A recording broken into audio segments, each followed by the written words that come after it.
the bell icon to never miss a video from theory to practical.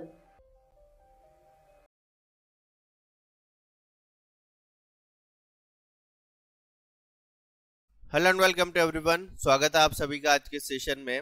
आज के session में हम यहाँ पे बात करेंगे कौन कौन सी बुक्स आरआरबी जेई और एसएससी जेई के लिए इंपॉर्टेंट है फॉर इलेक्ट्रिकल ब्रांच। देखिए, आप सभी लोगों को पता है कि आरआरबी जेई की वैकेंसीज आ चुकी है, और अगर बात की जाए एसएससी जेई के बारे में तो एसएससी जेई की मोस्ट एक्सपेक्टेड है अकॉर्डिंग टू न्यूज़ कि इसका जो नोटिफिकेशन है ये 1 फरवरी को आने के चांसेस है। तो दोनों की वैकेंसीज लगभग आ चुकी है, और diploma holder and BTech holder दोनों के लिए दोनों एग्जाम्स बहुत ही ज़्यादा इंपॉर्टेंट है।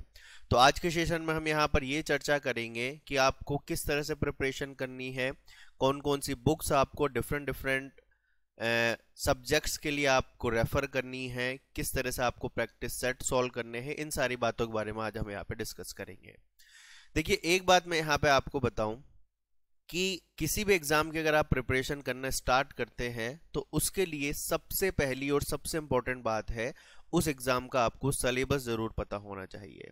अगर आपको सिलेबस पता है, आपको ये चीजें पता है कि मुझे कहाँ से क्या और कितना पढ़ना है, तो यकीन मानिए आपकी आधी प्रिपरेशन वहीं पे कंप्लीट हो जाती है। अगर आप बिल्कुल एक सेट स्ट्रेटेजी से अपनी प्रिपरेशन रखोगे, कितना पढ़ना है, कौन से टॉपिक का कितना वेटेज है, प्रीवियस ईयर में जो आए हुए क्वेश्चन है, किस किस जगह से किस किस टाइप के क्वेश्चन पूछे जाते हैं, अगर आप एक बार इनका एनालिसिस कर लोगे तो आपके लिए बहुत आसान हो जाएगा। तो जो सबसे मोस्ट इंपॉर्टेंट चीज आती है वो आती है सिलेबस के बारे में। देखिए, मार्केट में आपको बहुत सारी ऐसी बुक्स मिल जाएंगी जिन बुक्स में आपको इलेक्ट्रिकल ब्रांच ले लो, इलेक्ट्रॉनिक्स ब्रांच ले लो, मैकेनिकल ब्रांच ले लो, उनकी डिटेल्स दी गई होगी।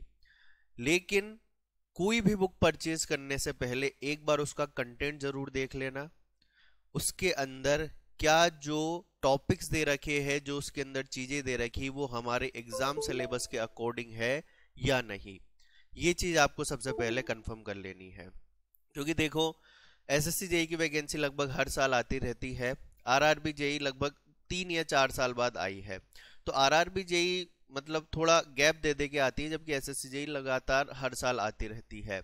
तो कई पब्लिकेशन वाले क्या करते हैं कि जैसे मान लीजिए उन्होंने कोई डीएमआरसी के लिए कोई उन्होंने बुक प्रिंट की, थोड़ी देर बाद या थोड़े दिनों बाद मान लीजिए कि कोई भी स्टेट इलेक्ट्रिसिटी बोर्ड है, उस स्टेट इलेक्ट्रिसिटी बोर्ड की वैकेंसीज आ गई, तो वो क्या करते हैं, सिलेबस को ना वो देखेंगे ना उसके अंदर कुछ चेंजेस करते हैं, सिंपल बस अपनी बुक का फ्रंट पेज चेंज कर देंगे और उसके अंदर उनको क्या मैटर उनको देना चाहिए और क्या मैटर एक्चुअली बुक में है उनसे उनका कोई लेना देना नहीं होता। तो सबसे पहली बात जो आपको ध्यान रखनी है वो ये रखनी है कि कंफर्म कर लो कि जो बुक मैं परचेज कर रहा हूं क्या उस बुक में वो सारी की सारी चीजें हैं जो मेरे एग्जाम के लिए इंपॉर्टेंट है।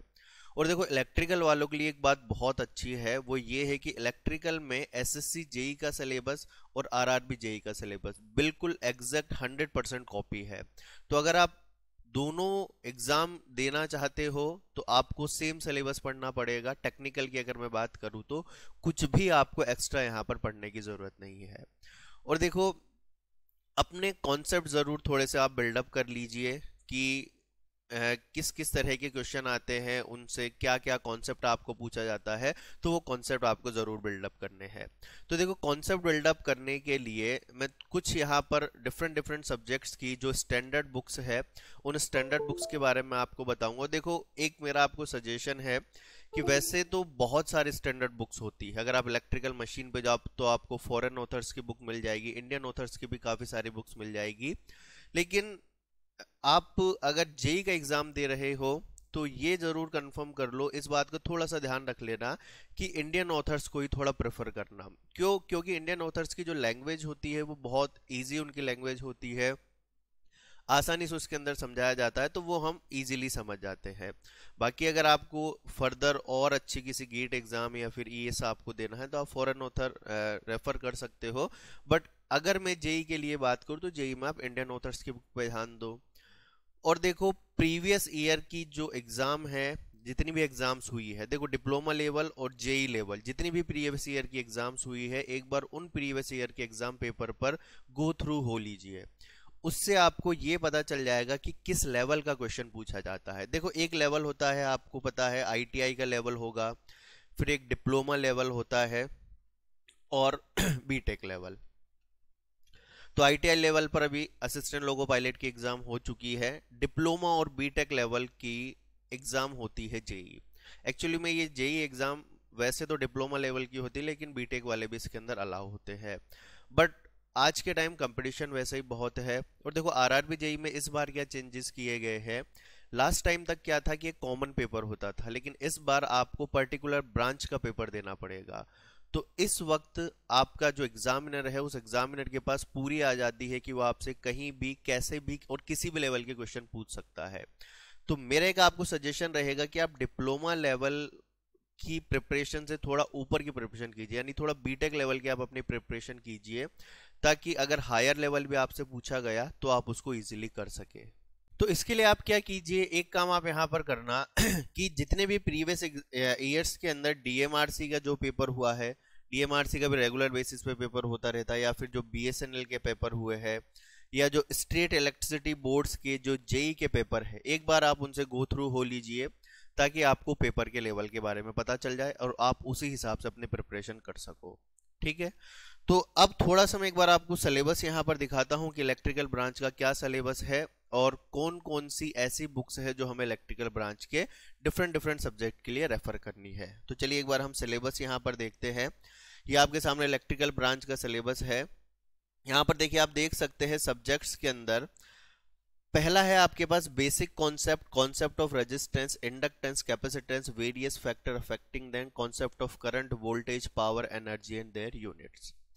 सेकंड के अंदर आपको दे रखा है किरचॉफ लॉ के बारे में आपको दे रखा है। थर्ड के अंदर अगर मैं बात करूं तो मैग्नेटिक सर्किट की यहाँ पर थोड़ी सी इंफॉर्मेशन है, जिसके अंदर हमें इलेक्ट्रोमैग्नेटिक इंडक्शन, म्यूचुअल इंडक्शन, इन सब के बारे में है। और फोर्थ में आपको एसी फंडामेंटल, ये सब दे रखा है। तो ये जो 1 से लेके 4 तक का पूरा पार्ट है, ये आपके नेटवर्क का पार्ट है, जिसके अंदर डीसी भी आपके आ चुकी है, एसी भी आपके आ गई, और इसके अलावा इसके अंदर हमारे पास मैग्नेटिक सर्किट भी आ गया। तो देखिए वैसे तो काफी सारी बुक्स है इन सब के लिए, लेकिन जो सबसे बेस्ट बुक अगर मैं आपको बताऊं तो आप यहाँ पर चक्रवर्ती जो बुक है वो आप इसके लिए यहाँ पर रेफर कर सकते हो। इस बुक के अंदर बहुत ही अच्छे लेवल के क्वेश्चन है। इसमें जो चीजें समझाई गई है, जो क्वेश्चन का लेवल दिया गया है, वो बहुत ही अच्छा लेवल है। आप अपने बेसिक जो फंडामेंटल है वो यहाँ से स्ट्रॉन्ग कर सकते हो। और देखिए काफी ये मोटी बुक है, तो बहुत सारा इसके अंदर दिया गया है, तो वो सारा हमें पढ़ना नहीं है, हमें केवल उतना पढ़ना है जितना हमारे सिलेबस के हिसाब से है। क्वेश्चन की क्या प्रैक्टिस करनी है, क्वेश्चन की उसी हिसाब से प्रैक्टिस करनी है, वो मैं आपको बता चुका हूँ। पिछले 5-6 सालों में जितने भी डीएमआरसी के, बीएसएनएल के या फिर स्टेट जेई के एग्जाम हुए हैं, उन एग्जाम के पेपर आप लीजिए, उनकी तैयारी कीजिए, उनको सॉल्व कीजिए, उससे आपको एक आइडिया हो जाएगा पेपर के लेवल का। तो वो उस टाइप के क्वेश्चन आप यहाँ पर कर लेना। सेकंड अगर मैं बात करूं यहाँ पर, तो देखिए सेकंड हमारे पास है measurement and measuring instrument, measurement of power, 2 watt meter method, यानी टोटल हमारे पास यहाँ पर मेजरमेंट का सिलेबस दिया गया है। अब देखो मेजरमेंट के लिए सबसे बेस्ट जो बुक आती है वो एक ही बुक आती है, और वो है A.K. साहनी। ये बुक भी देखो बहुत मोटी है, बहुत सारी इसके अंदर चीजें दे रखी है, लेकिन आपको फिर से क्या करना है, जो अपने काम का है केवल आपको वही पढ़ना है, जो अपने काम का है केवल आपको वही पढ़ना है। क्वेश्चन देख लेने हैं किस तरह से क्वेश्चन आते हैं, उसी हिसाब से हमको प्रैक्टिस करनी है। इसके बाद नेक्स्ट में बात करूं तो नेक्स्ट है हमारे पास इलेक्ट्रिकल मशीन, और ये देखो सबसे इंपॉर्टेंट सब्जेक्ट है। पूरी की पूरी इलेक्ट्रिकल इंजीनियरिंग का सबसे इंपॉर्टेंट सब्जेक्ट आपके पास इलेक्ट्रिकल मशीन है। इलेक्ट्रिकल मशीन में दुनिया भर में बहुत सारी किताबें, आप इंडियन ऑथर से लेकर फॉरेन ऑथर, बहुत सारी किताबें इलेक्ट्रिकल मशीन पे है, लेकिन हमें अपने एग्जाम के पॉइंट ऑफ व्यू से पढ़ना है।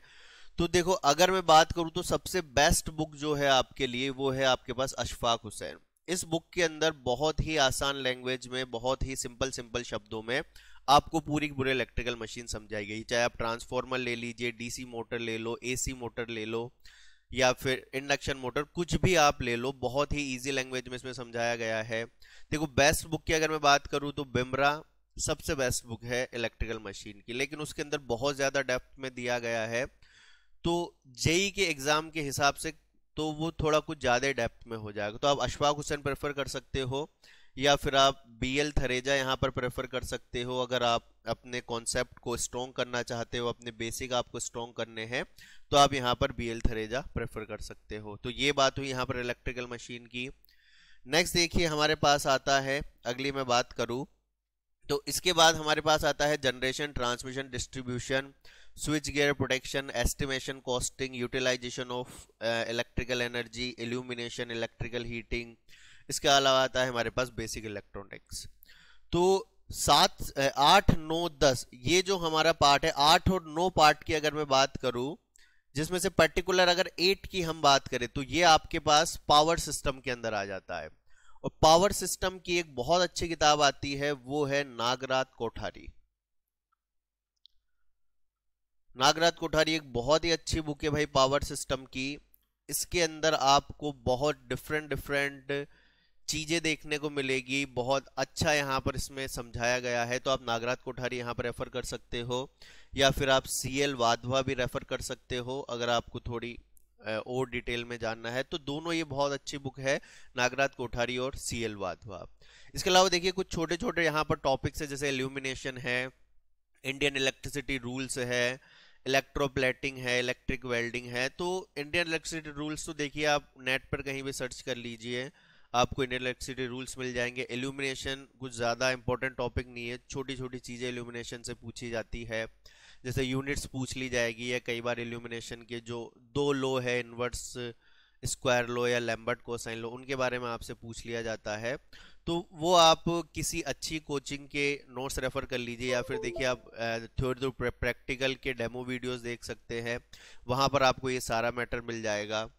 इसके अलावा नेक्स्ट देखिए हमारे पास फाइनल आती है बेसिक इलेक्ट्रॉनिक्स। बेसिक इलेक्ट्रॉनिक्स देखो इलेक्ट्रिकल वालों के इलेक्ट्रॉनिक्स ज़्यादा कुछ पूछा वैसे जाता है नहीं। अगर मैं इलेक्ट्रॉनिक्स के सिलेबस की यहाँ पे बात करूँ तो इलेक्ट्रॉनिक्स में अंदर देखो हमें क्या क्या दे रखा है। बेसिक इलेक्ट्रॉनिक्स है, PN junction diode, transistor, BJT, JFET, ये बहुत सिंपल सिंपल सी चीजें हैं। इलेक्ट्रॉनिक्स वालों के ओप एम्प, मल्टी वाइब्रेटर और भी बहुत सारी चीजें पूछ ली जाती है, लेकिन इलेक्ट्रिकल में ये छोटी छोटी यहाँ पर चीजें हैं, ज्यादा इलेक्ट्रिकल के अंदर नहीं पूछा जाता बेसिक इलेक्ट्रॉनिक्स से।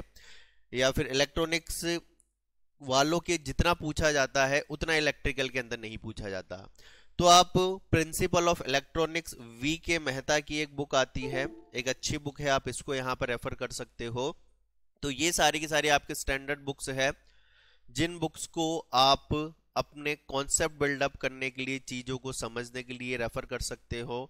बाकी एग्जाम का लेवल कैसा है, किस तरह का पेपर आता है, इसके लिए मैंने आपको बता दिया कि जितने भी प्रीवियस ईयर के पेपर हुए हैं डिफरेंट डिफरेंट एग्जाम्स के, जेई लेवल की जितनी भी एग्जाम है, डीएमआरसी हो, स्टेट जेई हो, उनको आप रेफर कर सकते हो। किसी कोचिंग के अच्छे नोट्स ले लीजिए, या फिर आप थ्योरी टू प्रैक्टिकल के डेमो वीडियोस देख सकते हो। वहां पर आपको एक अच्छी क्वालिटी की नोट्स मिलेंगे, अच्छी क्वालिटी के आपको वीडियोस मिलेंगे। तो आप एक बार कंपेयर कर लीजिए। देखिए मार्केट में बहुत सारे फ्री कोर्स भी चलते हैं, तो उन फ्री कोर्सेज का एक छुपा हुआ पहलू अगर मैं आपको बताऊं तो उनमें आपको कोई कमिटमेंट नहीं होती। वो आपको फ्री दे रहे हैं, लेकिन जब तक उनकी इच्छा है तब तक वो आपको फ्री दे रहे हैं। कोई उनकी कमिटमेंट नहीं है कि वो आपको 100% कंप्लीट करवाएंगे ही, इसकी कोई गारंटी नहीं है।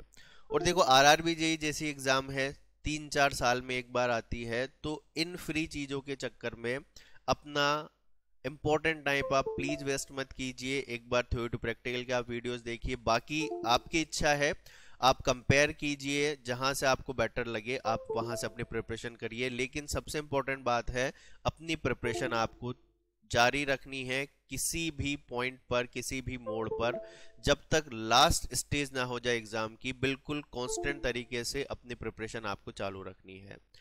और देखिए अभी अप्रैल मई में सीबीटी 1 होने के चांसेस है आरआरबी जेई के, उसके लगभग 1-1.5 महीने या 2 महीने आप मिनिमम मान लीजिए, उसके बाद सीबीटी 2 होगा। तो टेक्निकल वालों को कम से कम टेक्निकल आपको तैयार करने के लिए 4 से 5 महीने का आपके पास टाइम है।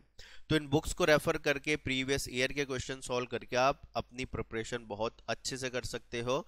तो चलिए इसी के साथ हम आज के सेशन खत्म करते हैं। अपनी तैयारी चालू रखिए। Good bye.